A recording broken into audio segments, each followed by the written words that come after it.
네, 고맙습니다.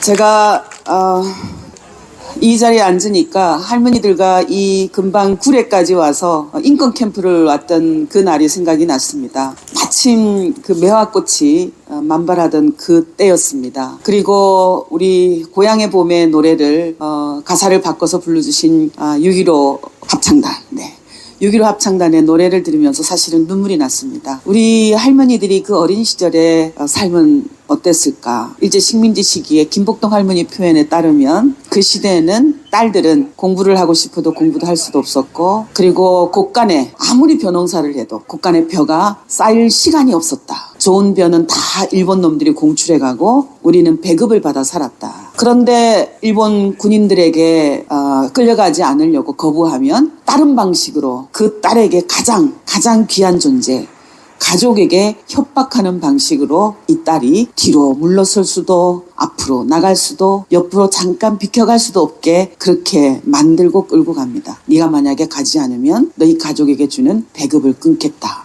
이 딸이 뭘 선택할 수 있었겠습니까? 그죠? 갈 수밖에 없었죠. 문명금 할머니도 김복동 할머니도 저 악양에서 끌려가신 우리 정서운 할머니도 다 그렇게 끌려가십니다. 물론 저 남해에 사시던 우리 박수기 할머니는 바닷가에서 조개를 캐다가 바로 찌프차를 타고 온 일본 군인에게 끌려가죠. 또 빨래를 하다가 끌려가신 분도 있고 산에 가서 나무를 채취하다 끌려가신 분도 있습니다. 그 여성들은 대부분 참 어쩜 그렇게도 가난했을까? 어쩜 그렇게 가난한 민중의 딸로 태어났을까? 소장농의 딸로.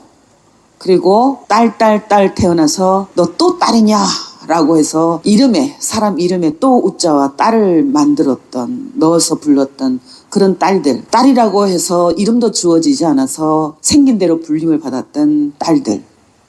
그런 딸들이 많이 끌려갑니다. 사실은 한국 사회가 지금 우리가 살았던, 지금 여기를 살고 있는 우리가 살았던 그런 시절들은 아니었지만 한국 사회가 그 당시에 딸들에게 어떤 마음으로, 어떤 눈으로 그 딸들을 바라보고 있었는지를 읽을 수 있는 한 단면이기도 하죠. 그렇게 딸들이 끌려갔습니다. 중국으로, 태평양으로, 심지어 또 일본으로 어떤 분은 조선 땅에서 일본 군인들의 성노예가 되어서 인권 유린의 피해를 입죠. 그 숫자가 약 20만 명이라고 합니다. 아시아에서 아직도 약 20만 명이라고 추정하고 있을 뿐입니다. 그 얘기는 뭡니까? 아직도 진상규명이 안 됐다는 얘기입니다. 전쟁이 끝나고 78년이 지났는데 아직도 일본 정부는 그 전 자료를 공개하지 않고 있다는 겁니다. 사죄하라고 이야기하니 뭐라고 대답합니까? 너희는 맨날 왜 사죄를 하라고 생떼를 부리느냐라고 얘기하고 있죠. 제대로 된 사죄를 한 적이 없습니다. 배상하라고 했더니 가난하고 불쌍하다고 지원금 주겠다고 합니다. 일본군 위안부 피해자들에게 위로금 주겠다라고 해서 얼마나 할머니들이 강력하게 억울하게 싸웠는지 모릅니다. 우리를 불쌍한 사람 취급하느냐. 우리가 바라는 것은 일본 정부에게 배상을 요구하는 것이다. 손해를 입었다고 보상해달라는 것도 아니고 불법적인 인권 침해 범죄에 대해서 배상을 해달라는 것이다 라고 절규를 했습니다. 또 하나, 말로만의 사죄가 아니라 책임자를 처벌하라는 것이다 라는 이야기를 합니다. 그게 할머니들의 싸움의 중요한 요구였어요. 7가지를 요구했습니다. 아까 우리 선생님이 구호를 선창해줘서 그대로 다 했죠. 그 7가지 중에 지금 해결된 게 뭐가 있을까요? 하나도 없습니다. 범죄를 인정하지도 않고 있어요. 진상규명도 안 하고 있죠. 사죄도 안 하고 있죠. 배상도 안 하고 있죠. 역사 교과서에는 이상한 기록을 해서 교육하고 있습니다. 독도는 진해 땅이고 일본군 위안부에 이제 일본군도 떼고 종군도 떼고 정체가 불분명한 범죄를 누가 저질렀는지 알 수도 없는 위안부. 그것도 일부 교과서만. 강제 동원은 없다고 합니다. 강제 노동도 없었다고 하는 거예요. 왜? 당시에는 똑같은 일본 국민이었기 때문에 차별이 없었다라는 겁니다. 이게 바로 피해자들 지난 78여 년 동안 절규하고 사죄하라 배상하라고 외쳤지만 여전히 우리 현실이에요. 이게 누구 탓일까요? 피해자들 탓일까요? 아니잖아요. 우리는 엄연하게 국가가 있습니다. 정부가 있죠. 전 기억하고 있습니다. 중국에서 중국으로 역시 끌려가셨다가 전쟁이 끝나지만 돌아올 수가 없었어요. 문명금 할머니처럼. 그런데 대한민국과 중국이 오래도록 수교가 되지 않았어요. 우리 제 또래 분들 아마 기억할 겁니다. 그땐 중국이라 부르지 않았죠. 중공이라고 불렀습니다. 중국 공산당. 그래서 고향으로 돌아가고 싶어도 중국으로 끌려가신 분들은 해방 이후에 돌아올 때를 놓쳐버린 분들은 올 수가 없었어요. 물길도 막히고 하늘길도 막혔기 때문에. 근데 그분들이 수교가 된 이후에 겨우 돌아오셨어요. 그리고 드디어 대한민국이라는 국적을 받았습니다. 여권을 받았고 주민등록증을 받았어요. 돌아와 보니 대한민국 정부 자국의 국민이 이렇게 절규하는데도 불구하고 일본 정부를 상대로 해서 소송을 하고 유엔을 가고 일본을 수도 없이 가서 국회의원을 만나고 시민들을 만나고 변호사들을 만나고 한국에서도 마찬가지 국회의원들을 만나고 정부 사람들을 만나고 시민들을 만나고 학생들을 찾아다니고 우리 문제 함께 해결할 수 있도록 도와주세요. 아무리 외쳐도 움직이지 않는 단 하나, 그게 뭐였습니까? 대한민국 정부. 그걸 이렇게 표현했습니다. 할머니들이 세계 각지를 돌아다니면서 스스로 자신의 인권 회복을 위해서 발 벗고 뛰어다녔을 때 정부는 뒷짐지고 있었다. 할머니를 모시고 스위스 제네바의 유엔 인권이사에 가죠. 염탐을 합니다. 윤미향이 무슨 이야기 하나, 할머니들이 무슨 이야기 하나. 미국을 찾아가서 미국 정부에게 면담 요청을 해서 미 국무부와 면담을 합니다. 우리한테 물어보면 되잖아요. 가서 뭐라고 이야기했는지. 그 면담을 끝나고 딱 로비에 내려오면 대한민국 대사관 사람이 그 로비에 있습니다. 우리 만나려고요? 아니요. 미 국무부의 담당자를 만나서 윤미향 가자 할머니가 뭐라고 이야기했는가 알아보려고요. 이게 대한민국 정부였습니다. 그게 지난 78년, 운동이 시작되어서 지금까지 온 30년 동안 대한민국 정부가 우리에게 보여준 태도였어요. 그 어렵게 국적 회복을 했던 이옥선 할머니라는 분은 지금 생존해 계시는 이옥선 할머니십니다. 대한민국 국적을 나는 포기하겠다.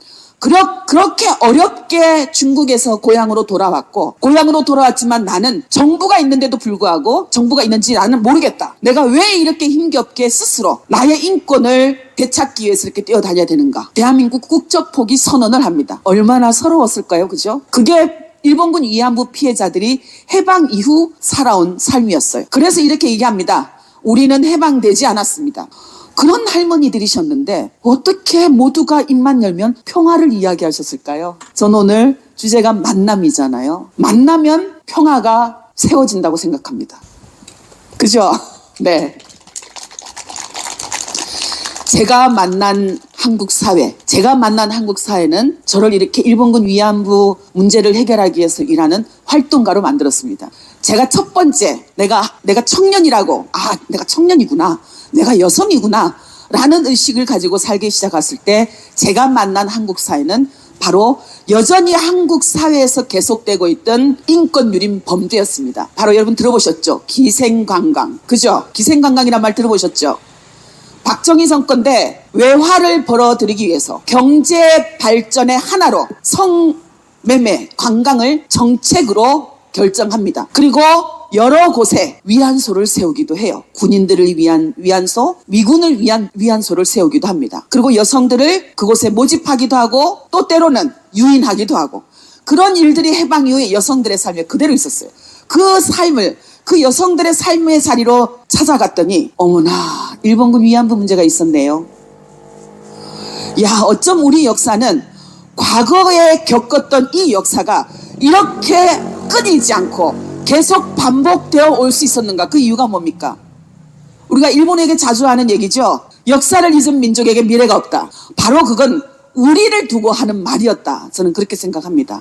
역사를 잊었기에 그 과거 역사 속에서 고통을 겪었던 여성들의 삶을 우리는 기억하지 않았고 그 여성들의 인권 유린 피해를 그 현장을 우리의 문제로 우리 가슴에 담지 않았기 때문에 그런 순환의 세월을 계속 반복할 수밖에 없었다. 그런데 우리 할머니들은 달랐습니다. 보통 사람은 내가 너무 아프면 내가 상처를 입으면 내 아픔이 너무 커서 제가 지난 2년 8개월을 그랬던 것 같아요. 제 아픔이 너무 커서 여기에 매몰되어 있어서 다른 사람이 생각이 좀 안 나요. 내가 어떻게 여기서 견딜 수 있지? 어떻게 버틸 수 있을까? 어떻게 살아날지? 내가 죽으면 지는 건데 내가 포기하면 지는 건데 어떻게 주저앉지 않고 내가 일어날 수 있을까? 다시 날개를 펼칠 수 있을까? 이 생각뿐이었어요. 우리 할머니들은 자신도 아프고 여전히 한국 사회는 손가락질했지만 할머니는 할머니들의 아픔에만 안주하지 않았습니다. 평화를 이야기하기 시작했습니다. 그건 뭘까요? 그분들이 만난 한국의 사람들.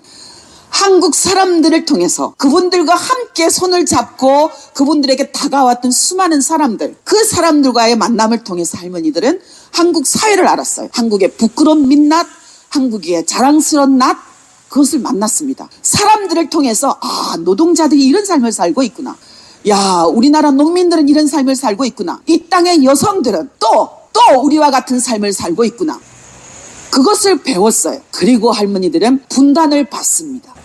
그렇지, 평양에서 끌려간 길원옥은 13살에 평양에서 끌려갔는데 80이 넘도록 90이 넘도록 집에 돌아가지 못하고 일가 친척 한 명도 없는 남쪽에서 언제쯤이면 분단이 허물어질까? 해방된 이후에는 금방 무너질 줄 알았답니다. 차비를 모으느라고 돈을 벌고 있었어요. 1년이 가고 2년이 가고 3년이 가도 그 분단이 무너질 줄 모르니 80이 넘도록 90이 넘도록 그 대동강 주변에서 고무줄 노래하던 길원옥의 삶을 꿈꾸며 하루하루 살아가고 있었습니다.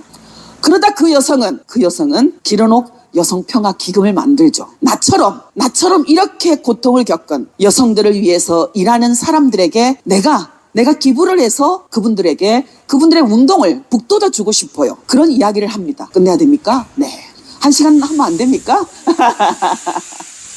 또 하나, 할머니들을 만났던 사람들을 통해서 베트남에서 한국군이 자행했던 성폭력 문제, 민간인 학살 문제를 마주하게 됩니다. 부끄러워했어요.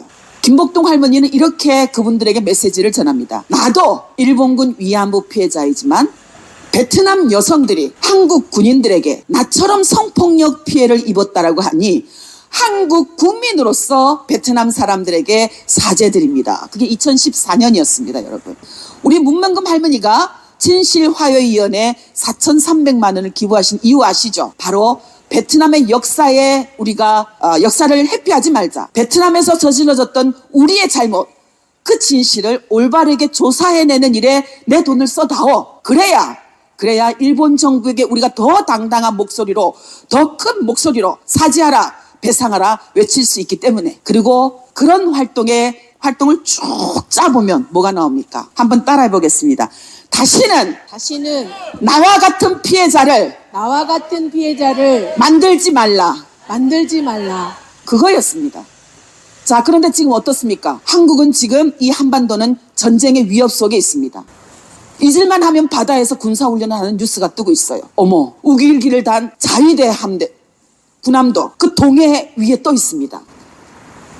저러다가 저 미사일 하나가 이 땅에 떨어지면 어떡하지? 저것도 사람이 하는 일인데 여러분 불안하시죠? 그죠? 그런데 그것에 대해서 저항하고 외치는 사람들의 목소리가 졌습니다. 저는 우리 할머니들이 지금 살아계시면, 문명금 할머니, 김복동 할머니가 지금 살아계시면 어디에 서 있을까? 바로 그 자리에 서 있을 것 같습니다.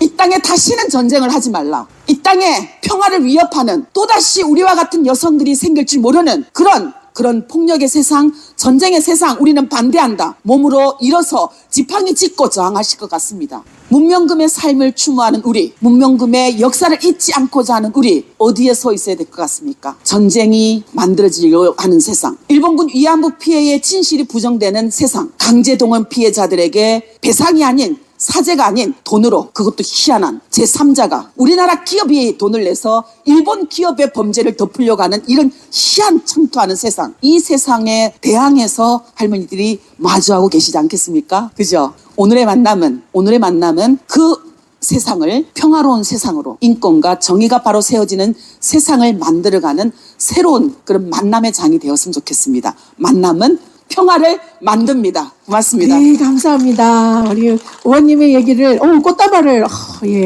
또 한번 안아주시겠습니까? 네. 제가 우리 윤미향 의원님의 이 말씀을 듣다 보니까 이런 단어가 생각났습니다. 지지합니다. 우리 옆 사람들을 그리 같이 보면서 지지합니다. 우리 다 같이 한번 할까요? 시작. 지지합니다. 지지한다는 것은 물질적으로도 지지하겠지만 우리 이 자리에서 우리 마음으로도 함께 이 자리에 있는 것이 바로 지지하는 것이다. 저는 그렇게 생각을 합니다.